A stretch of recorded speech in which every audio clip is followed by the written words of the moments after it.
வணக்கம் நண்பர்களே, நம்ம இயற்கை அழகு சேனலில் இன்றைக்கி ஒரு செடியை பற்றி தான் பார்க்க போகிறோம். அதுக்கு முன்னாடி நம்ம சேனலை லைக் பண்ணுங்கள், ஷேர் பண்ணுங்கள், சப்ஸ்கிரைப் பண்ணுங்கள். வீடியோ போகிறதுக்கு முன்னாடி this video sponsored by mod. இந்த ஆப்போடைய லிங்க்கை டிஸ்கிரிப்ஷனில் கொடுத்துருக்கேன், மறக்காமல் செக் பண்ணி பாருங்கள். பர்ச்சேஸ் பண்ணி ஹாப்பியாக இருங்க. வாங்க வீடியோக்குள்ளே போகலாம். இன்றைக்கி தக்காளி செடியை பற்றி தான் பார்க்க போகிறோம். இந்த தக்காளி செடி இங்கிலீஷில் டொமேட்டோன்னு சொல்கிறாங்க.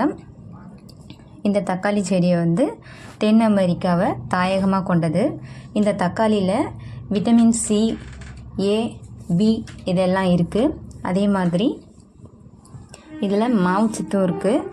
அதே மாதிரி அயன் இருக்குது, கால்சியம் இருக்குது. இந்த மாதிரி நிறைய சத்துக்கள் இருக்கிறதுனால நம்ம தக்காளியை தினமும் உணவு பயன்பாட்டில் நம்ம சேர்த்துக்கும் போது நம்ம உடம்புக்கு நிறைய சத்துக்கள் கிடைக்கிறது. அதனால தான் நம்ம நிறைய தக்காளி தினமும் நம்ம சாப்பாட்டினுடைய பயன்பாட்டில் இருந்துக்கிட்டே இருக்குது. வாங்க நம்ம இன்றைக்கி நம்ம செடியை பார்க்கலாம். நம்ம செடி பாருங்கள், நல்லா பெருசாக அழகாக இருக்குது. அதே மாதிரி இதை ஏன் இந்த செடியை சுற்றி ஸ்கொயர் ஷேப்பில் நம்ம கட்டையெல்லாம் வச்சு கட்டியிருக்கோம் அப்படின்னா, இந்த செடியை நேராக நிற்க வைக்கிறாங்க.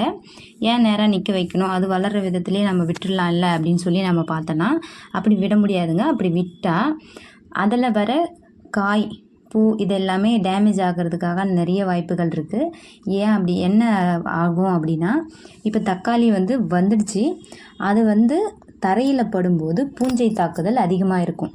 பூஞ்சை தாக்குதல் பண்ணும்போது தக்காளி உடனடியாக எஃபெக்ட் ஆகி அழுகி போயிடும். அதனால் நமக்கு தக்காளி வர்றது சுத்தமாக பயன் இல்லாமல் போயிடும். அதனால தான் இந்த மாதிரி தூக்கி கட்டி வச்சுருக்கோம். நம்ம விவசாயிகளும் இந்த முறையை தான் ஃபாலோ பண்ணுறாங்க. இந்த மாதிரி கட்டி இந்த மாதிரி ஸ்கொயர் ஷேப்பில் பண்ண மாட்டாங்க. நம்ம அந்த செடி பெருசாக இருக்குது அப்படின்றதுக்காக அந்த மாதிரி கொடுத்துருக்கோம். அவங்க ஒரு லைனுக்கு கரெக்டாக ஒரு களி முன்னாடி ஒன்று பின்னாடி ஒன்று கட்டி மேலே ஒன்று கட்டி அதுக்கு மேலே சணல் வச்சு தொங்க விடுவாங்க. அப்போ ஹீல்டும் அதிகமாக இருக்கும், அந்த தக்காளி வேஸ்ட் ஆகிறதும் தடுக்கப்படும். இப்படி தான் அந்த தக்காளி செடியை விவசாயம் பண்ணுறாங்க. நம்ம செடியும் இப்படி தான் பண்ணியிருக்கோம். மழை நாள் அப்படிங்கிறதுனால நம்ம செடியில் நிறைய தக்காளி வைக்கலைங்க. இந்த தக்காளியை முறையாக நம்ம பராமரிச்சோன்னா தக்காளி நல்லாவே வரும், நல்லா இருக்கும். அதே மாதிரி நம்ம வீட்டில் எப்படி சொல்கிறது, நம்மளே வளர்த்து எந்த விதமான பூச்சிக்கொல்லியும் அடிக்காமல் நம்ம வளர்க்குறதுனால இதில் நிறைய ஆர்கானிக்காக இருக்கும், நல்ல பயனுள்ளதாகவும் இருக்கும். இந்த மாதிரி நிறைய பேர் நம்ம வீட்டில் எவ்வளோ செடி வளர்க்க முடியுமோ, முடிஞ்ச அளவுக்கு எவ்வளோ செடி வளர்க்க முடியுமோ அந்த மாதிரி செடிகளை வளர்த்து அதில் காய்கறிகள் இந்த மாதிரி பயன்படுத்தணும். நம்ம ஆர்கானிக் முறையில் கண்டிப்பாக பயன்படுத்தணும். இது நம்ம சாப்பிட்ற உணவுக்கு ஆர்கானிக்காக இருக்கோ இல்லையோ, நம்ம காற்று சுவாசிக்கணும். இந்த மாதிரி மழை பெய்யுறது இதன் மாதிரி நிறைய விஷயத்தில் செடி வளர்க்குறது, மரம் வளர்க்குறது ரொம்ப யூஸ்ஃபுல்லான ஒரு விஷயம். நம்ம பூமியை காப்பாற்றணும்னா இதெல்லாம் பண்ணணும். ஓகே ஃப்ரெண்ட்ஸ், கண்டிப்பாக இதெல்லாம் பண்ணுங்கள். Okay friends, thank you.